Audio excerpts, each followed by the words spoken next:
سلام كدب ورنتي معني فرحان له وأن حاضر إنه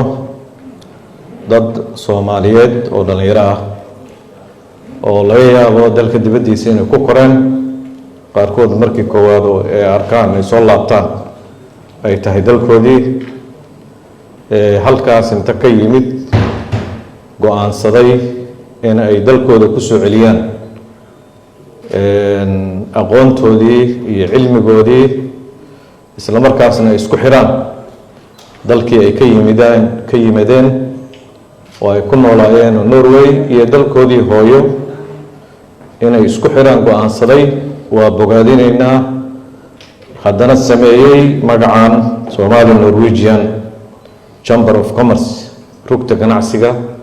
ee Soomaalida Norway haddana sameeyay runtii waan bogaadinaynaa waana arrin aad u wanaagsan arrin dowladda Soomaaliya ay ku faraxsan tahay Soomaaliya waxaa loo yaqaanay dhalinyarada dibaddaas inta ka timaada kooxaha hargagixisada ah waayihii hore hadda ma ku biirta oo dhibaato iyo qarax dalkoodii iyo dadkoodii kula soo noqday laakiin waxaan arkaynaa sanadii u dambeeyay 10 sano 9 sano 7 sano u dambeysay dad nacfi leh oo bulshada nacfi u leh oo shaqo ku soo kordhinaya oo maalgelin ku soo kordhinaya oo wanaag wada oo ay ka mid yihiin dhalinyarada hadda maanta halkan madashooda aan u fadhino lagu dahfurayo waa ka mahad celinaynaa dhalinyaradan dhiirigelin bay mudan yihiin in hal sacab oo xoogan la siiyo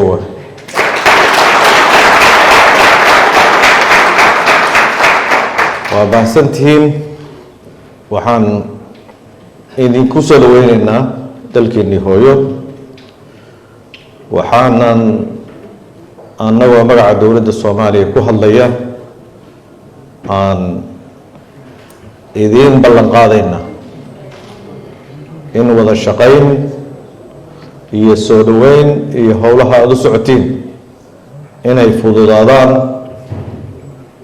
ayaan ka shaqaynaynaa ballan qaadaynaa waxaan rabnaa inaan u mahad celinno si guud dalkii aad ka timaadeen oo Norway ahaa oo runtii saaxiib wanaagsan iyo partner la ah dowladda Soomaaliya aad u weyn ana wasaaradda arrimaha gudaha markaan ka shaqeynayay mashaariicda ugu badan oo deegaamadii la xoreeyay laga fuliyay qayb bay ka ahaayeen ayaga USAID iyo UK ba laakiin Norway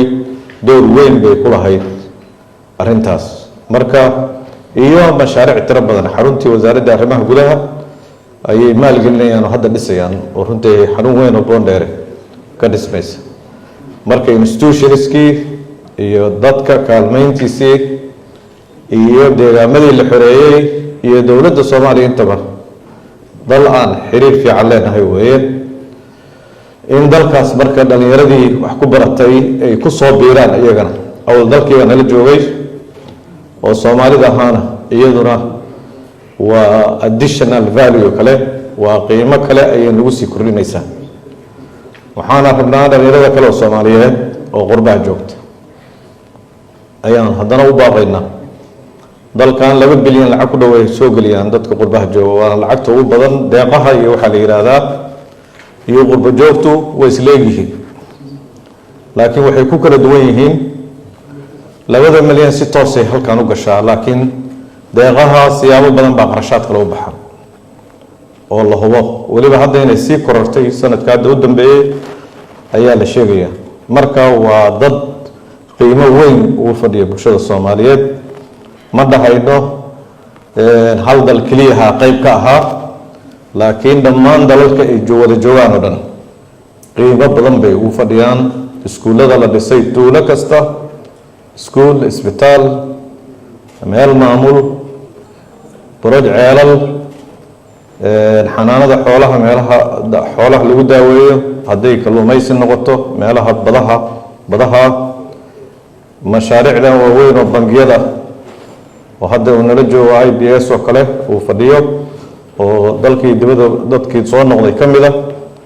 يعني sectors كلا دوان ودن دولة ده قلنا هذه وزيرة هذه بدنا كمدة يبارمان كذا يعني sectors كلا هذا قريب وين أي كيهين قرب جوك تنو مركز قيمة بدن أي رنتي ضد كأني ضل كأنه بوفر ديان وأن مهدينا إن ضد حوا مرمرك قال كل الله يرى قلها قرب جوجي قرح جوجي حق تسود بوسوق الشنية وحي نبي قادنا وحلا قادنا يمله نكا ونكي كهي صدنا شنتي سنة واتلا كجر ظروفها قاسو صار مرك حالة دوجك نقط ثلاث قلود درا وكيو مارت مال برفة كشقين يا مقاري جيدا أما الدكان جوجا مرك ركتي محد وين أيانو هينا قرب جوجتنا intaas inay kaga sii nacfi badnaan lahaayeen baan aaminsanahay haddii isku xirnaan lahaayeen dalka haddii isku xirnaan lahaayeen oo hadda aan ka shaqeynayno inay isku xirmaan oo national agenda dalkoodii hooyo ay ka shaqeeyaan national agenda oo waxyaalaha kale oo ajendayaasha kale oo hooseeya oo qabaa'ilka iyo deegaamada iyo hoose oo meelaha hoose oo laga hadlo Soomaalidu hadda u badatay inay ka hadasho meelahaas haddii la yareyn lahaa oo national agenda la xoojin lahaa runtii dalkeenuna waa noo soo noqon lahaa masaafaduna waqtiguna waa nagu yaraan lahaa waqtiga dheer oo inagu qaadatay inaan soo kabsanno marka si guud sharaf iyo karaam aan u haynaa waxaan soo dhaweynaynaa Soomaalida Norway dhalinyarada aan ka socota oo maanta ku soo kordhisay aan u malaynayo inay maalgashi iyo ganacsi isku xira labada dal inay ka shaqeynayaan dalkana wax weyn ku soo kordhin doonaan ayaguna ka faa'iideysan doona dalkoodii oo uga faa'iideyn doona aqoonta iyo waxaas marka aad iyo aad baa u mahadsantihiin shirkii aan maanta u fadhinay oo Somali Norwegian Business Summit loo bixiyey waa noo furan yahay waxaan rajaynaynaa sanadkan sanadkiisa markaan u dabaaldegayno ayadoo achievements iyo waxqabad badan oo la qabtay maaragtay la gaaray inaan haddana mar kale isku soo noqon doono waxaan u rajaynayaa hay'adaha dowladda iyo dhammaan gobollada maamuladooda oo dhan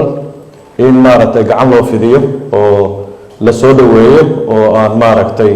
la qariibsan waxaan u jeedaa Cabdullaahi Faad oo hobyo gudoomiyaheedii Cabdullaahi Stack waa ninkaas maaragtay intuu Christian Santin magaaladii uu caruurtu u degnayd baa hadda ka hortagayo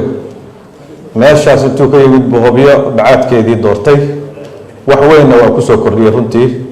waan u hambalyeynaa sidaasay marka ay ugu dhex jiraan xitaa inay degmooyinkii gobollada in la tago aad iyo aad baa u mahadsantihiin shirkuna waa noo furan yahay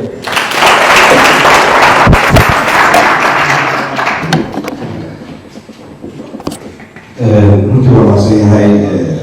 wasiirka wasaaradda arrimaha dibadda iskaashiga caalamiga